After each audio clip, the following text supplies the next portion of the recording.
one of the precursors to the Eureka Rebellion was what was called the Red Ribbon Rebellion, just predominantly centred around Castlemaine, which is up in the Forest Creek area.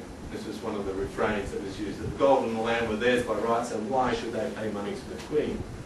In a similar way to the Eureka Rebellion, was exactly the same sort of response. That, hang about, this is our land, why should we pay money to you? That's ridiculous. It's a bad reproduction from the State Library, I'm afraid, but what appears to be an Aboriginal person and his son with the Red Ribbon Rebellion occurring in the background. I say appears to be because there are lots of what we now call Afro-American miners on the goldfields as well. So, Fred, can I just ask two questions, maybe before we move on to the next part, in terms of the Aboriginal community engaging with the wide economy? I'm just wondering if you know two things. First of all, what sort of percentage of Indigenous people are you talking about that had access to the wide economy? Yeah. And what was their capacity to engage with it?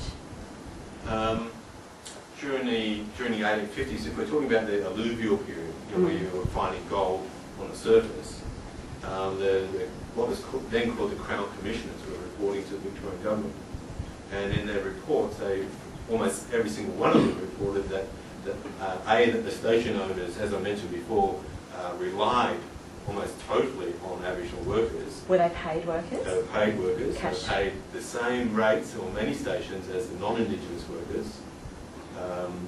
Now that changed in the 1860s when the white workforce, if you like, returned to the stations largely.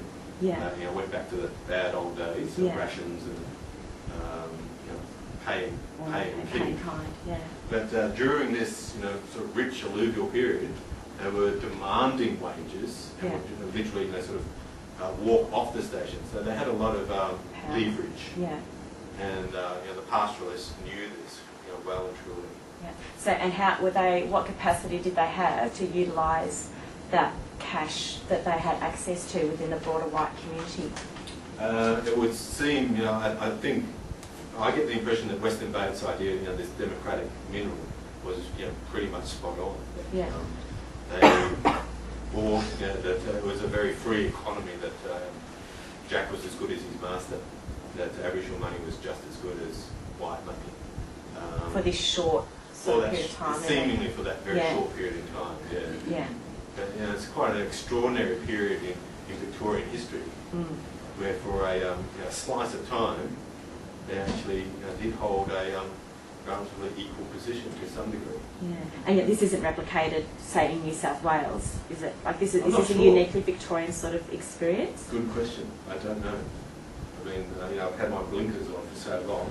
Yeah. I have no idea. That's part of the stress in trying to place is that as much as that documentary is a great documentary that we've been watching on SDS, it too is in danger of, as we are as teachers, of just thinking that this is broad scale, and it's not.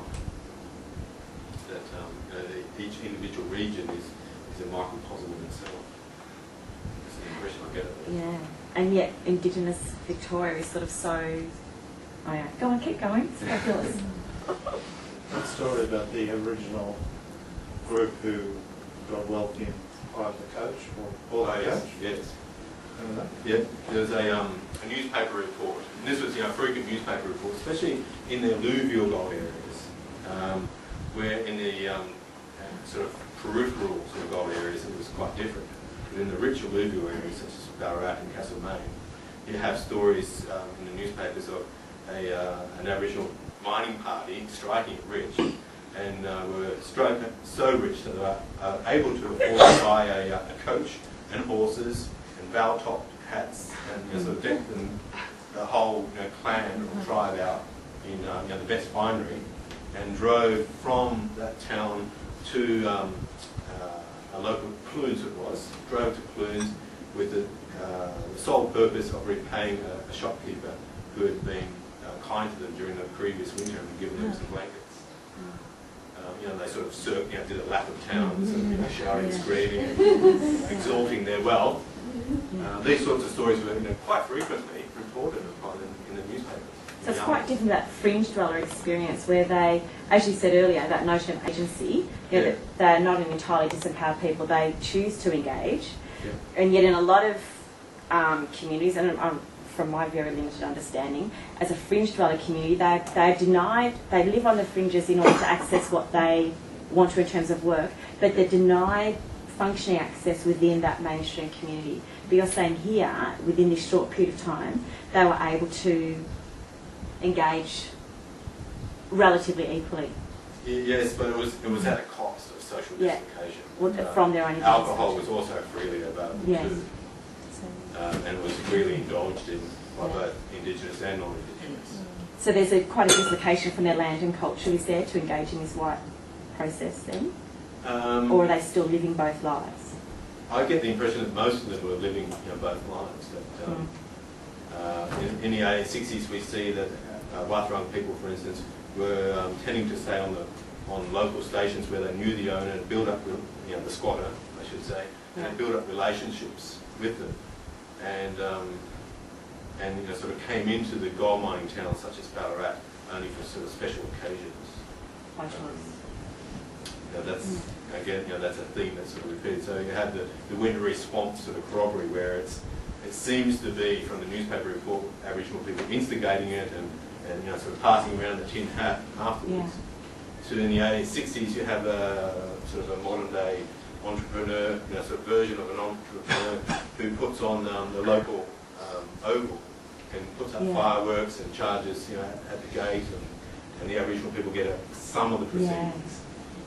So they're starting to get into that fringe area where they're being blocked from engaging fully with the local economy. So it seems to be just a really slim sort of passage of time. I like this one because my family went to Buninyong, but it's also that it was often seen as begging. And again, I see this, you give me sugar, you give me backer, sort of in the references. And I'm convinced now that this wasn't begging at all. This was trying to convince people that you're he actually uses, you my countrywoman now. So because you're my countrywoman, you're obliged in traditional Aboriginal culture to share everything that you have. You're obliged. It's not a request. It's not a demand. It's just a common courtesy for goodness sake.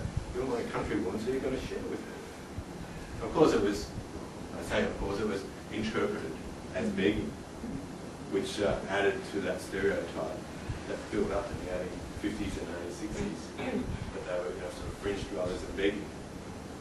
But there was an expectation that we would share, and it was frequently denied, as you can imagine. Some didn't deny it. There was also a lot of humour too. Aboriginal people, from my experience, have this wicked sense of humour, and they certainly had it back then. So there was in white culture, there was this new chum sort of idea that Sovereign Hill plays only so well. A new person to the goldfields and total greenhorn and not knowing what to do, and this Aboriginal person, look at you, bring me a glass of brandy, a factor there. Sort of taking the mickey out of new chums who were bumbling around literally in the bush. I'm hurrying through them now.